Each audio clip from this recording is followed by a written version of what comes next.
I realized I tried to make every single human a master craftsperson like that. And then I got really angry with them and even fired people because they couldn't do it. When in turn, I just made peace with some things where some people are going to come into my company and be exterior killers.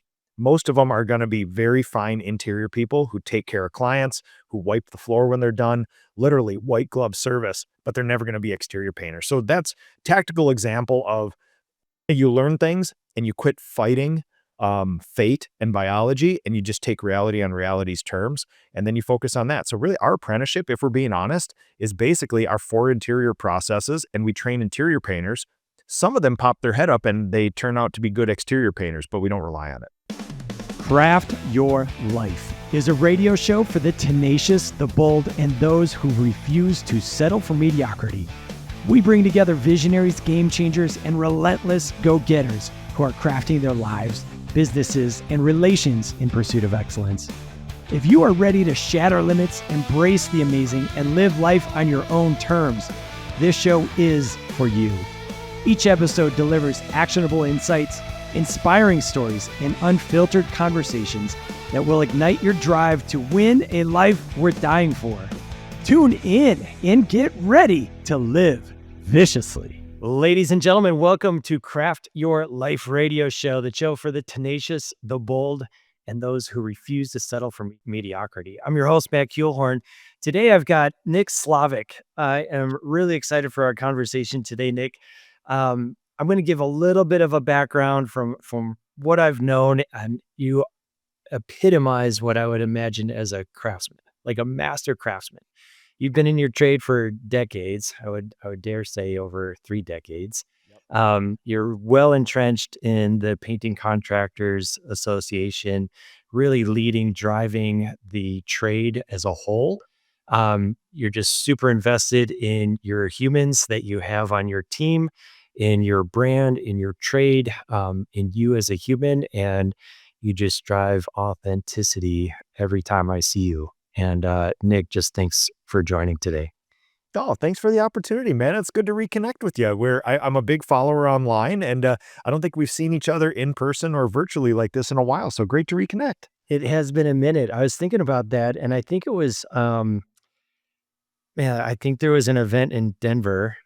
What was that called? It was, I'm totally spacing. It wouldn't have been like one of the PCA events, or would have been out just a master's class, or what would we have? Oh my goodness. I'm going to keep tripping over this until it gets figured out. The gentleman that runs really, painting cabinets out of the trailers, his name is eluding, just Nick missing. May at Nick a May. crank event. Yes. Yep. That's Oh it. my God, dude. That's This is reaching in the Wayback Machine and grabbing that sucker. Holy cow. This is like 2016, 2017, Dude, somewhere in there. That's a while ago. Yeah. Well, those were Cooler's painting days. Absolutely, man. And that's how Cooler started. For some people don't even know that story. But yeah, it is good to reconnect, man. Let the listeners know where you're beaming in from. Yeah, so this is my beloved Slavik house, Slavik farm in Minnesota. We got this beautiful little nature preserve here. And it's a very special day. It is my work from home Friday. My company works a 4-day work week. So I reserve the Fridays for lazy mornings with the family and a whole bunch of entrepreneur tasks that I do at my own pace on a Friday. So this is like do a podcast with my friend, work on some entrepreneur stuff. Like this is a life, man. This is the life. That is amazing. Did you, you did grow up in Minnesota? Are you in the hometown that you grew up in right now? Born and raised here. I did a bunch of traveling around the world, and I gained a lot of perspective. And then I realized that this is a really like Goldilocks zone where I am, especially for what I want to do. If you want to raise a big family, if you want to raise a business, this is a Goldilocks zone. There are many like it, but I have intense, deep knowledge of this one. So if I'm going to do those things, I was going to do it here. Okay. What I just heard in that is depth. Yeah. And that's reaching into like the mastery that I perceive you have around your craft. So I'm just going to hang that on the wall for a minute because I want to keep building a little bit of context. I mean, growing up, were you always an entrepreneur? Did you know that you would always be in this realm of building business and Oh man. So I have done years and years of work on myself to try to like Mm, find perspective of where all this landed. And mm, the answer is yes. Biologically, I'm programmed to do what I do right now. The problem is I had no guidance, no mentorship, no safety net, nobody to guide me along this path and like sharpen my sword along the way.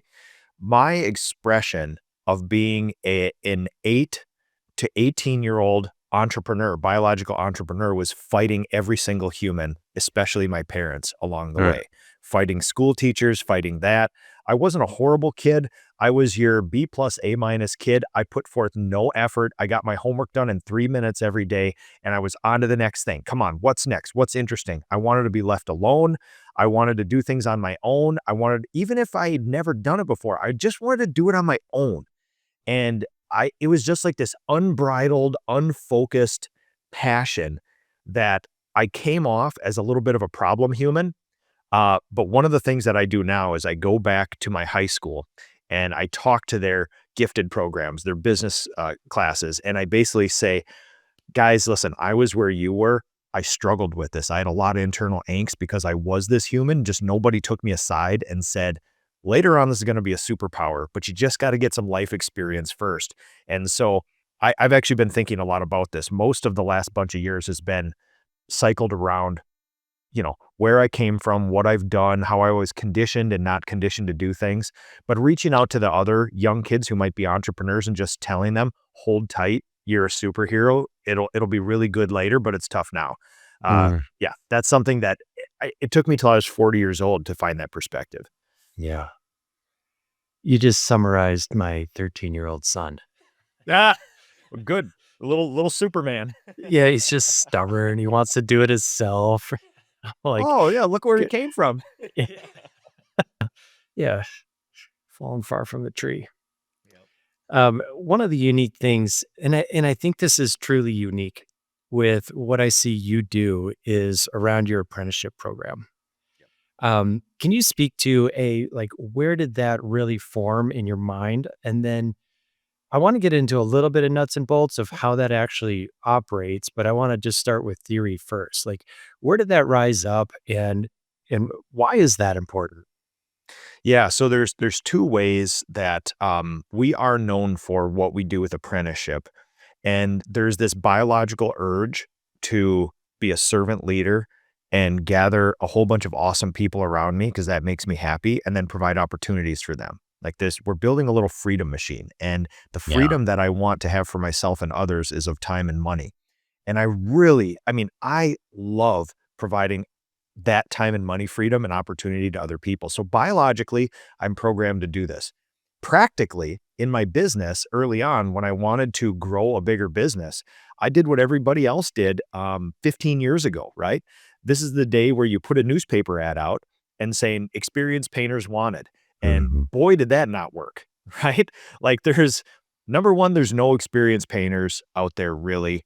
Um, there are no experienced painters who share your core values as well. And there's certainly no 21-year-old experienced painters who share your core values who want to come in your company, these young, bright, vibrant individuals. So, after trying to grow a company based off the existing trained labor force, and that did not work, I said, well, obviously, you have to just build your own. And that's what we did. So, I thought, Sure. you know what? That's where the decent human being theory was born, where it's like, listen, um, it feels to me like it's an easier task to teach somebody painting than to teach somebody core values and human decency. So if you start with core values and human decency, anybody can train a painter. But in the history of my company, as much as I've tried and as proud of this company I am, I've never turned a non-decent human being into a decent human being. And Uh-huh. that was born apprenticeship in my company. It's like we just couldn't grow a company without creating our own. Mm. So what does that program look like? How long does it take for a good young human to go through your apprenticeship? And I imagine there's stages along the way.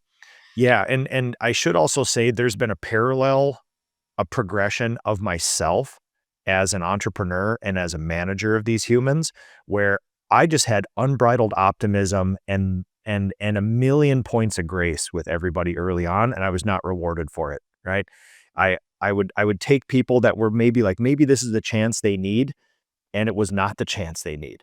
People who shared my core values come through. So when I talk about my apprenticeship program, I Mm. don't want to talk about fostering and developing unformed lumps of clay. What we're doing is taking people that already have like a commonality with our values and then doing that. So with apprenticeship, people have two paths.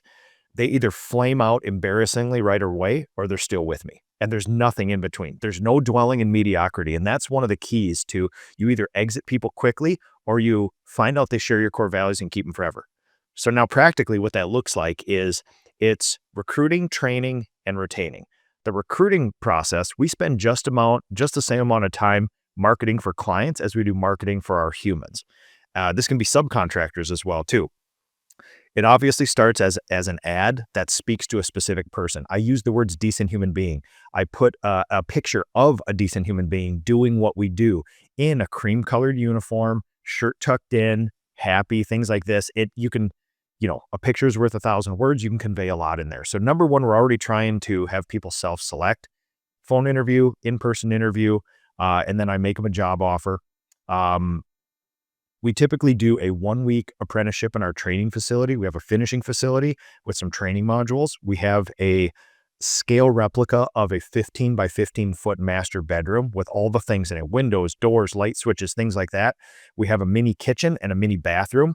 And in the course of a week, we take one master craftsperson, at least 2 new apprentices, and myself, and they'll go through all those modules and they'll complete cabinets, walls, trim, and ceiling in a bathroom, in a bedroom, in a kitchen. And in fact, they'll probably paint that bedroom about 15 times in that first week.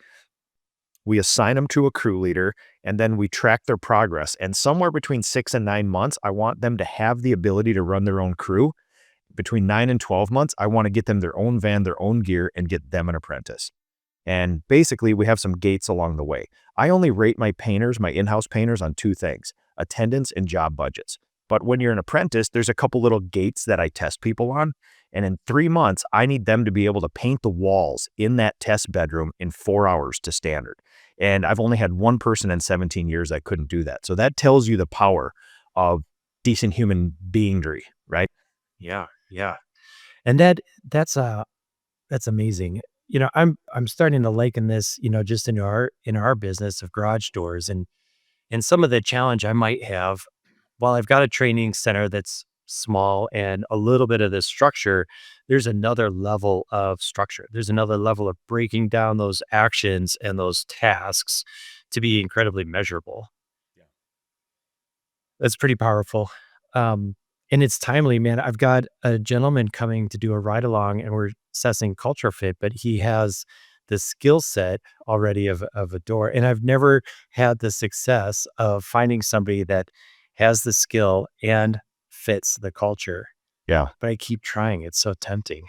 Well, it is so tempting to take a pre-made Lego set and just insert it into your system where you don't have to make one yourself.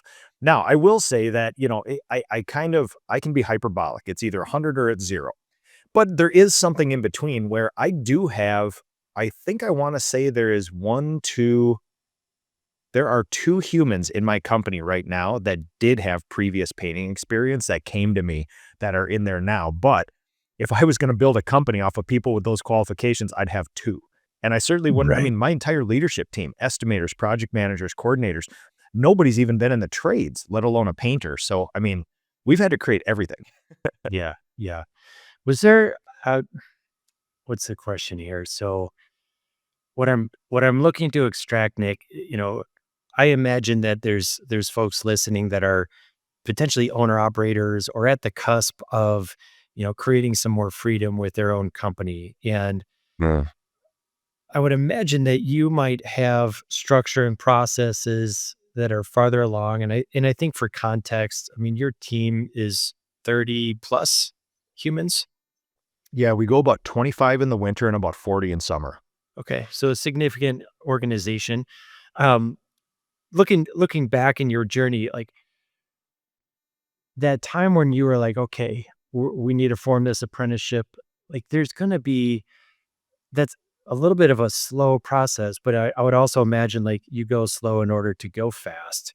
I'm just through that time, through that shift, like what were the challenges, but then what were the unexpected um wins that, if I'm in that scenario now and I'm like, oh my gosh, that's going to cost so much, it's going to take so much time, that's going to be so much effort, and yet like there's going to be pluses that I might not see that Yeah, that so bubble up quick. you described, if you harken back to 7th grade biology class, remember that scientific process where you have a theory, you create a test, you change one variable, you analyze the results, and then you keep going around that flywheel again and again. Totally. I think unintentionally, what we did very well is we hired some people, we trained them. Some things were immediate that needed to be fixed, and we fixed them right away. And some Mm. things were like, oh, so we don't even need it. That just happens. And we're just like, okay, that's fine. Okay, so we're not going to mess with that. And we are going to mess with this. And some of the basic things that I've realized, like there's the higher level learnings and then there's the tactical learnings. The higher level learnings is you're never going to make somebody into something they're not, right? You can take somebody and give them some opportunities and they will excel as far as their personality will let them excel. But I've never turned anybody who's a technician into a business partner, right? Two different personalities. A very tactical example of this is interior painting versus exterior painting. To me, in my job description, I got trained as a master craftsperson. Wallpaper, decorative finish, interior fine finishing, scraping barns, doing big, hairy, nasty, laborious work outside. And to me, that's what a master craftsman is. You can do anything inside and out. You can paint a statue if you want, paint a sign, gold leaf. Turns out that what I didn't know is that an entrepreneur and a generalist allows people like you and me to just be savages when it comes to that. Here's a task, here's a thing, we're not even good at it, we don't even want to do it. Magically, we did it really good, really fast because that's just our personality. What I learned is that my people will come in and they are either an interior painter or an exterior painter, right? So the longer I go on, I realize I was trying to make my beautiful, delicate, decent human beings who do fine finishing interior do these big, crazy 40-foot ladder exteriors, and they Mhm. would just crumble to the point where they would have like mental health issues, right? And not because of the heights, not because of that, because their personalities weren't set up for it. So the longer I go on, I realized I tried to make every single human a master craftsperson like that, and then I got really angry with them and even fired people because they couldn't do it. When in turn, I just made peace with some things where some people are going to come into my company and be exterior killers. Most of them are going to be very fine interior people who take care of clients, who wipe the floor when they're done, literally white glove service, but they're never going to be exterior painters. So that's tactical example of you learn things and you quit fighting fate and biology, and you just take reality on reality's terms, and then you focus on that. So really our apprenticeship, if we're being honest, is basically our 4 interior processes, and we train interior painters. Some of them pop their head up and they turn out to be good exterior painters, but we don't rely on it. Love that. Do you utilize tooling for that personality assessment? So I used to, and Yeah. I've been thinking a lot about this recently because there's with the advent of AI, um, it's creating a lot of problems in a lot of entrepreneurs' lives because I would say I've ran my business for 17 years. About 10 years ago, I got involved in the industry, the PCA, and everything was software, apps, automation, smartphones, social media. And the whole industry got this like got this unintentional feeling that everything should be automated. Anything you do manually is the devil. If you do any tasks in your business, you're doing it wrong. And I think a lot of us have had problems with that because we would look at something that we do that's simple and we would almost be self-shamed like, well, that's a mundane task. You shouldn't be brought to that level of doing that. When in reality, when I've been reflecting on this, the longer I run my business, the bigger I use less apps, I use less software, my processes are simpler, and I spend more times with the human to human stuff than I do these crazy processes that nobody can possibly comply with. So we've actually removed apps from the company. We've removed steps from our standard operating procedures. And tactically, I've been inserting myself into interpersonal things. We've never been more stable. We've never been more profitable, and we never work less. So finding that mix of like, especially with AI, we think that some robot in the cloud should be running our business when really I see the people who succeed have about a 30 to 40 to 50% mix of hardcore interpersonal processes where humans do stuff with other humans, and about a 50% thing where some things are just, there are some things that we have to automate that are just, you're stupid not to. But the ratio is getting more. I tried to go 90-10 automation, and now we're probably back to about 70-30, 60-40, and the company's never been healthier. I love that, and there is a lot of noise. There's a lot of excitement, enthusiasm, also potential anxiety, fear around AI and technology, and I look at it and it's like, "Okay, how can I utilize tech in order to human better?" And that's what you're speaking Yeah. to. What are some of those fundamentals that you know will never go away in serving homeowners and in the trades? Oh man. So yeah, it's interesting. And these are like a series of unsatisfying answers that we all know to be true. We kind of don't want to do, but we know we have to do. So it's more of like, it starts from the branding and the portrayal of your company. It attracts a certain kind of client, it attracts a certain kind of employee. How you recruit the person is a big thing. You're creating a safety net. I mean, there's like 70 to 80% of all companies on earth don't have some sort of onboarding process. And most employees consider leaving a company if there's not an onboarding. So one of these things my simple little painting company do is like, I'm literally standing at the door of my apprentice's first day and I greet them because I was the one who interviewed them. And then we spend a half a day together getting them into the apps and teaching them our systems and things like that. Instead of just, here's your sack of tools, you're going to meet Bill. Here's an address and start learning the trade. Like, and Yes. then there's a whole bunch of us grumpy old craftsmen who sit there. Kids these days, why don't kids get into the trades? They're all stupid and lazy. It's like you treat them like hell and there's no systems to support 'em. They feel scared. You've talked them into getting into the trades and then you don't give them any support. It's a brand new industry. It's a brand new thing. I say that because it's all those little things that lead up to this. You get better people. Your people are happier. They go out of their way to do better things for the clients. And in turn, our clients are the benefactor of these great humans that are surrounded. And as in the last couple of years, I've basically put myself into the operations manager position and then marketing manager position. That's what my company needs. And with operations manager, I find all the tactical ways to insert myself into my humans' lives respectfully. So I'm not this hovering helicopter boss, but they also know there's a safety net, and we try to get that culture up.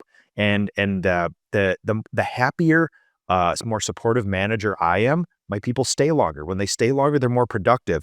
When everybody stays longer, our clients get a better experience because we have a cohesive team and we're not constantly redoing internal processes with new people. So it's kind of that unsatisfying answer of you have to do about 42 things in order to have the outcome be a client be like, this is an awesome experience, Yeah. One thing I want to dive into there, as you're talking about how you're inserting strategically into the lives of your people without being helicopterish and hovering or micromanagement. Um, let's break this down practically, and let's say that there is one of your estimators, sales reps, and they're moving about, but maybe they're not hitting, the agreed upon expectations, goals. What might that look like on a practical level? Like, how do you interject in those moments? Is there a framework that you have, or are you watching certain sets of actions, data, and what might that look like from your You know I perspective? am. There's a matrix stream of data that comes in that helps me decide as operations manager how to insert myself. So Sure. there's a beautiful, simple, hidden framework to this. What I don't want to do is lead this company by feelings and intuition. Those are good, but that should be added to the data set of data that already exists. And there should be a framework in which you trickle in your feelings and your data like a Plinko machine to tell you how then you should respond. So number one, part of the framework in the first decision tree thing is this estimator doing a technical violation or is it a core value violation? Is a technical violation would be, hey, you know what? I just don't feel comfortable with some of the prices. I didn't deliver the estimate on site, but I did grab all the images and the notes and I'm going to send it later. A Right. non-negotiable in my business is that you have 1 hour to deliver the estimate on site and talk it over with the client. That would be one of those things where I track how many estimates you deliver on site each week. And if it falls below 90%, I say, hey, let's go through each one. And then literally sometimes you'll find two things. This is a straightforward thing and they just decided not to do it. Or they had 17 super complicated estimates. They wanted to get to the other ones and it was legitimate. I just needed time to put this together. That's a technical violation where you lean in and say, let's do some ride-alongs and let's figure out, let's do this together. Let's say no matter what, you have to deliver this on site. Let's see what that looks like, but you're there with them. A core value violation is I'm 15 minutes late to the thing. I just decided I didn't want to work for this client and I never sent him an estimate. And now that client is calling the company saying, you sent Bill over here and Bill never sent an estimate, right? That's a complete core value violation. Technical violation gets grace and empathy and questions and listening. Core value violation gets, I look you right in the eye and I say, that is completely against what we do in this company. And in fact, if you do that again, I'm going to remove you. Hmm. So, Love that. but not switching those up. Like if somebody forgot to write a line item for time and material wallpaper removal and you walk over and you say, you do that again and you're fired, that's being a bad boss. Because they meant Yes. well, right? They do share Yeah. your core values. They just made a technical error. I love that delineation. I mean, that just, yeah, the technical components. I mean, I love that there's the grace because that's just coaching opportunity. It's And a maybe coaching a opportunity. Yeah. systems, like maybe a systems, you know, error that bubbles up that's like, oh, Yep. we can fix that system. You make a really good point, which is I can have this rigid framework because legitimately we have super simple, super tight systems that are proven over decades, right? We know what these prices are. We know what the estimating SOP is. There's a process of doing it. And this isn't like discovery where I'm breathing down the neck of an estimator and they're actually doing it better or they found new ways to do it. And it's just not my system. And the system is telling me to yell at them. So this is literally like the benefit to my people is that there is not another way to paint a room that's better or faster than what we do for the promise for the client. Same with estimating, same with project management. These are just proven systems and Hmm. there's not room for negotiation in them. And it's not because I'm rigid. It's because these things just work. I mean, it's an algorithm. You do these steps, you're going to exceed the client's expectation. So I have the benefit of that. Yeah, that's beautiful. Hey everybody, this is Luke from Cooler Garage Doors. Just want to take a quick second to talk about our sponsor, Sommer Garage Door Openers. In our opinion, Sommers are the highest quality product on the market today. We recommend them for all of our residential garage door installs because of the variety of features they include, such as Wi-Fi connectivity and safety features such as a fixed chain, which moves along a secure rail to ensure your garage door opens quietly and safely. Click on the link in the description to learn more about Sommer Garage Door Openers.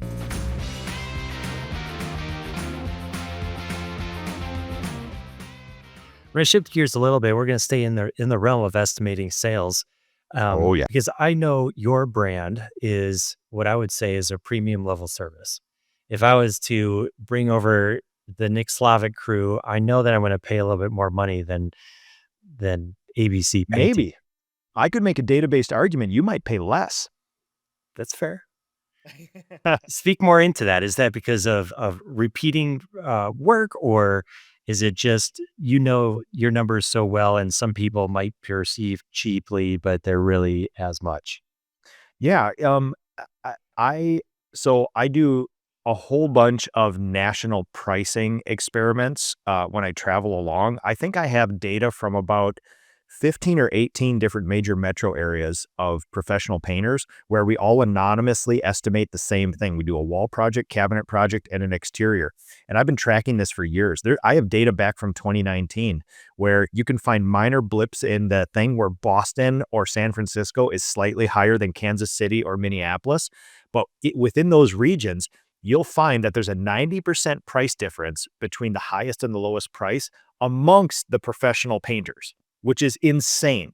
Like, could you imagine going to a Ford dealership and one town over, you have a 90% price difference, right? That tells you how fragmented our industry is. But when No I look doubt. at my prices compared to all the anonymized prices that I get, I follow, on 0 to 100, I'm probably at about a 40 or a 45 because we have 25 people to keep busy in the winter. We deliver a premium product and we do it at scale. We probably make less margin than everybody else, but we have 25 people to keep busy. We just do a lot more of it. So yeah, we have 12 crews running in December and January all year where most painting companies shut down. So that would be an economic indicator that if I was the most expensive, that probably doesn't occur, right? So I'm probably not the cheapest. We do market priced data analysis to come up with our prices, but I don't think we're the most expensive either. That pricing strategy, so you just referenced market price data analysis. Um, for business owners that are listening, like I find pricing strategy to be one of the more complicated things that I've been wrestling with over the last few months. We moved into a new market, so we're the new folks, and I want to be competitive and I want to be able to deliver a premium value experience. Yeah. And there's a little bit more expense that goes into that. What other things are you, really observing, taking in when structuring pricing for your services? Yeah. So like everybody, I messed with production rate estimating years ago because that's the simplest way to get in to actually know your numbers. Yeah. You paint a bedroom, you measure the area, you measure the time, you measure the money, and you can come up with this human on this day using these coatings and this process did 256 square feet of wall per hour finished, right? But asterisk, that human, that project, that day, that is not like what everybody does every day. Humans are super squishy and irrational and they're all over the place. And I saw the biggest delta ever between me, 30-year master craftsperson, and an apprentice, to the point where there's such a big difference. And then you have people in my company staggered up and down the line. At what point do you take a data-driven approach to production rates? Do you take the average, the mean, the median? Do you skew it a little one way or the other? Production rates weren't as useful to me. I knew the high end and the low end, but humans, based on the day, varied so much that I had to move beyond production rates, and we actually use market rate and unit prices now. So we don't measure anything anymore, even exteriors. For 2 years, I used an app to gather 3D models of all the exteriors that we estimated and then painted. And we found out that they lumped into about 13 different categories of exteriors, plus or minus 5% of exterior square footage envelope. And people always push back. What about landscaping? What about prep? Listen, I get it, right? In a world of finding excuses not to standardize your prices or discuss pricing with other people, what about this? What about this? Yeah. My data says there's 13 types of houses, and I can put them into a book. And there's a picture of that house, there's the exterior envelope, and there's a price that we have for it. I come up with my market prices by it's the most I believe I can charge while filling my schedule. And when we produce it, we have to be able to produce it profitably. If all three of those things check, I have done my job. And what we do is we keep increasing the price till we have a gap in the schedule. That tells me I have charged the most to keep my people busy. The check on this is I have 25 people to keep busy in the winter. If I fired everybody and went back down to myself, I would probably double my prices overnight because the demand is high and I don't need that much work. So the same project in my company, I don't want to tell people this is the perfect price. I'll say, this is the perfect price if you run a 25-person company with 2 estimators, 2 project managers, a coordinator in Minnesota in the winter, right? So that's how we determine those. But it simplifies everything because we have such a mountain of data, all of our job costing, all of our estimates. And if you have enough gumption to put it all together in a thing, you find the patterns in the data. And then what I do is I lump it into those 13 houses. We have a picture and a price. When I teach my estimators, we literally have like what I will lovingly call a children's book. It's a picture book of houses. And we stand in front of a house and we just say, see this house? Open this book and just point to the house that feels closest to it. And they'll point there and we can say, well, this is a $12,000 house, right? The one below it is $10,000. The one above it is $14,000. Based on landscaping and prep, is it an easier one or is it a harder one? You can't go below 10. You can't go above 14. Is it more closer to 10 or more closer to 14? And if they say, well, we start at 12,000, I feel like there's a little more prep. The landscaping's not bad. Let's go 13,000 for this, right? The best part about this is I can't prove to you that 12.7 or 13 is the price. I don't think any of that stuff matters. I think most of the buying decision is up to the irrational client who has no framework for any of this price. And I cannot prove to you that 12.7 or 13,000 is the optimal price because the client doesn't even know that either. So I'll say in my world, and sorry, I am being long-winded, but nobody loves this more than me. I could talk about this all day. It's So awesome. I operate under a framework of our estimating system is based on the thirds principle, which is I believe a third of the people that we encounter will always buy from us. A third of the people will never buy from us, and a third might be able to be swayed. Since we don't control most of that, our estimating strategy is largely transactional, slightly relational. I will say I'd rather do 20 estimates a week than do 15 longer estimates a week. So that's why the SOP is to deliver on site, to do unit pricing. I don't want somebody measuring every house. Nobody's that compliant. And in fact, you're going to come up with about 12.7 or 13,000 anyway. And if my estimator says, Nick, how do I justify this price? I'll say, if you get it within 1 to 5% and do another estimate this week, just do it because that's not going to make a difference. I can't prove to you that 12.7 is going to sell it and 13 is not. There's no data that anybody has that can prove that. So if we sell as a company 37 to 40% of all of our projects consistently for years and years, the strategy is find a way to fit 2 more estimates in a week so you sell 1 more, and now you have 52 more sold projects a year. That's our strategy. And it sounds impersonal until you meet our company and realize when we show up for that 1-hour estimate, nobody's more personal than us. We deliver on site, we answer the questions, we leave with a great impression, and then let the chips fall where they may. The decision's not to us in the end. We have done our work. Yeah, okay. This is so good. Sorry, Because man. I I could heard literally, you. I could go 3 hours uninterrupted talking about that. I love this so much. Well, I'm getting value out of it, but even in the garage door world, and this is home services, right? So HVAC, anybody that's Yeah. serving homeowners. I mean, there are some uh, schools of thought that are like, well, I'm going to give one opportunity to my sales rep in the morning and one opportunity in the afternoon. And there's this 4-hour window that they get to go hang out and slow the roll, develop rapport, like really get to know the human. And I heard you speaking about this same thing in some levels. And what you're suggesting is data is like, let's be present to a point. And if we can fit in another rep, that's going to add more value than extending the length of time and playing with the dog and getting to know the children and the whole Yeah. story. Because Oh no, sorry. Go ahead. Sorry. yeah, and I was just going to say to tail that in is like, because in that data, like the third people are ready to buy. Third people Yeah. are never going to buy. Maybe they're going to be the low bottom, like they want a cheaper, whatever you're going to build Some people were rapport just wise. never going to paint their house. They were just never Yeah. going to paint it, but you're giving out free estimates, so they'll take one, right? Right. Um, I would love a bit of data or perspective from you, which is, my gut reaction is that some of what we do is wants based in my business. My oak cabinets are Yep. golden oak and I want them painted white. That's not a need. Your Right. house can function without that. That's a real wants base. Yet we do 2 to 3 sets a week, right? But there are some things, the majority of what we do is kind of a needs-based thing. My house looks like crap. My deck looks like crap. I don't want my biggest asset to fail. There's a lot of needs-based stuff.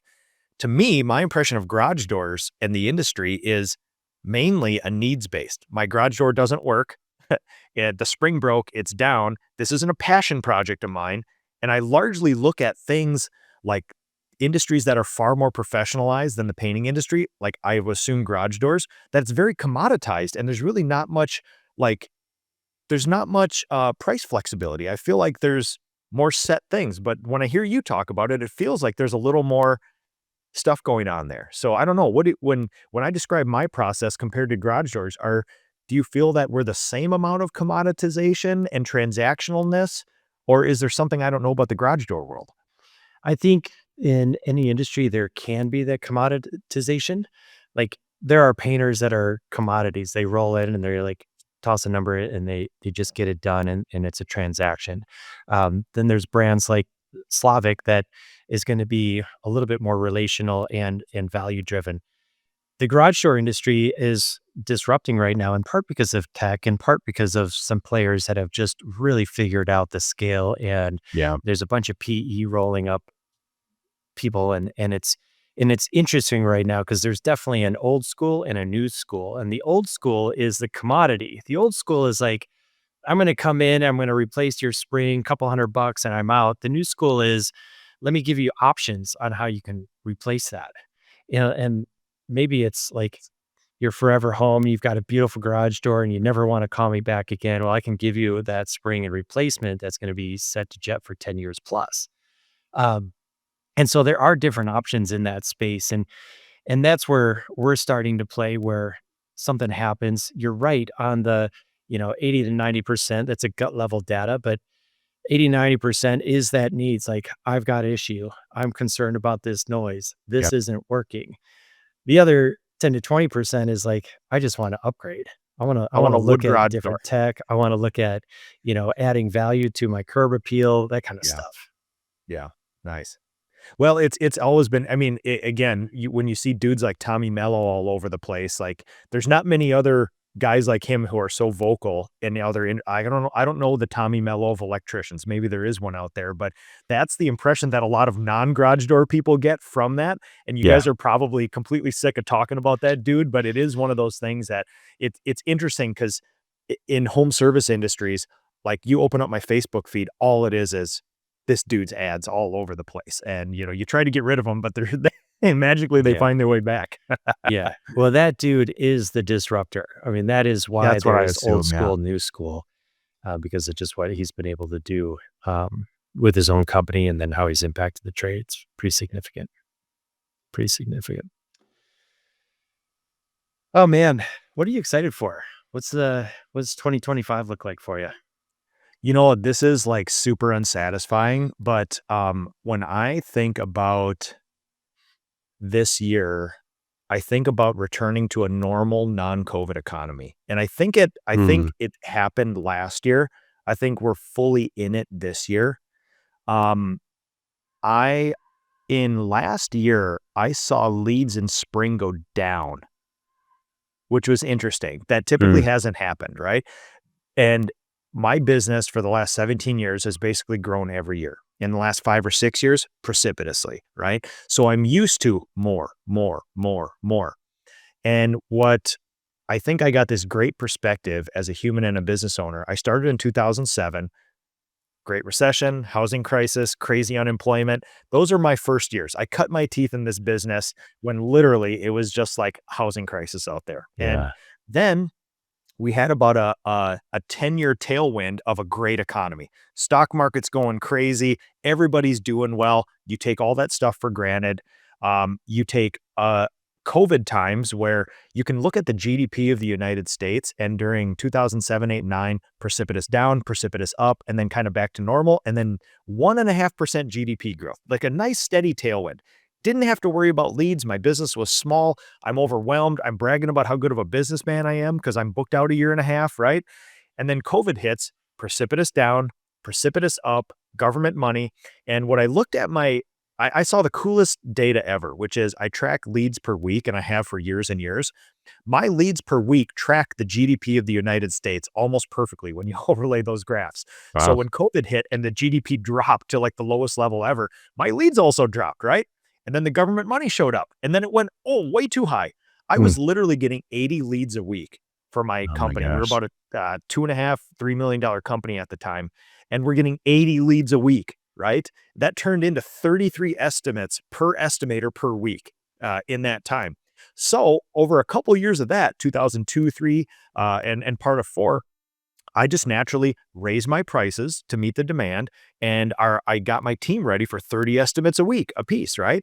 And then in 2004, we saw during our springtime, which typically we see a huge uptick, 75, 80 leads a week.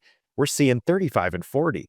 And so immediately I went into nuclear mode, which was, well, this is the recession they've been like threatening us with for years and years. It's been 15 years. I guess that we're just due. They say every 7 years. I guess we're due. What are you going to do? Yeah.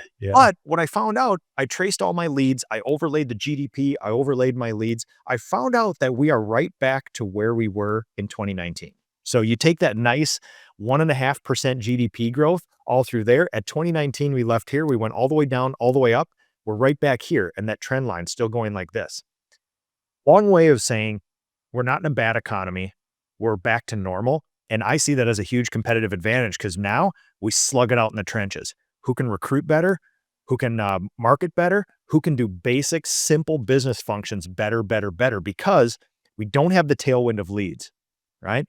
Also, there is a little more people out there. But the problem is you can find labor easier, but now we don't have those free, easy leads. So you can grow your company without thinking about it. So right now, what I like is I feel we're actually in a balanced economy for the home service industry because there's just enough humans where it's super easy to recruit now compared to the last 15 years.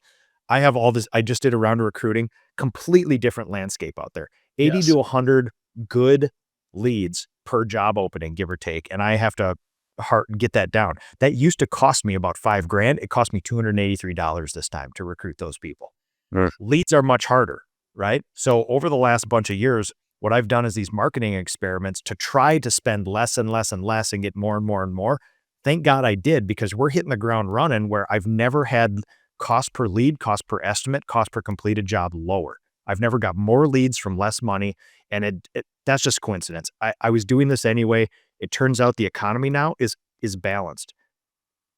Not difficult to find labor, not that difficult to find leads, but you got to do both now. Before it was always leads are easy and I just can't find any good people.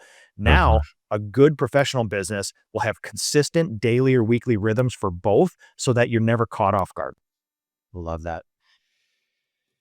I'm going to start putting some bow ties on our conversation here, Nick, and I know we could probably hang out a lot more. But the one question that I had that I just think would be super interesting, can you outline kind of your percentage breakdown of what you do in your company?